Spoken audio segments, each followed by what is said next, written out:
Hoje eu quero falar com você sobre o luto. O luto é o processo que se inicia com a perda de alguém querido e vai até a sua elaboração quando o indivíduo começa a aceitar o fato. A duração ela varia de pessoa para pessoa.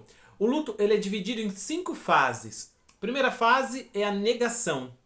É o primeiro sentimento diante da notícia da perda. É comum as pessoas não acreditarem que o óbito aconteceu. É um momento de estado de choque perante a morte. Muito comum nessa fase as pessoas se isolarem. A segunda fase é a raiva. Então ela surge quando não é mais possível negar o fato e é o sentimento de revolta. Então a pessoa se pergunta: por que aconteceu tal fato?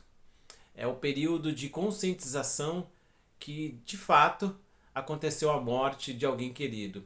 É normal nessa fase a pessoa se culpar ou culpar outros pelo fato ocorrido. A terceira fase é a fase da negociação. Ou seja, a pessoa começa a ter esperança de algo divino em troca de méritos que acredita ter.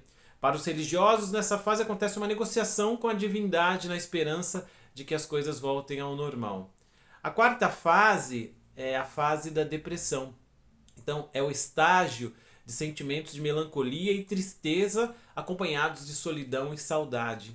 Essa fase requer muita conversa e intervenções dos que estão à sua volta, de modo a evitar uma depressão mesmo, de fato, que é silenciosa.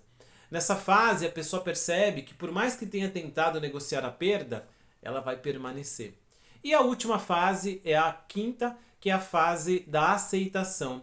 Então, após externar sentimentos de angústia, inveja pelos vivos e sadios, raiva, né, pelos que não são obrigados a enfrentar a morte, lamento pela perda da pessoa e de lugares queridos, a tendência é que a pessoa aceite sua condição e a perda dessa pessoa querida. É considerada a última fase do luto, é o período em que a pessoa não nega mais os fatos. Às vezes, as 5 fases não acontecem nessa ordem. Elas podem se misturar no período de luto e é muito importante buscar um acompanhamento psicológico.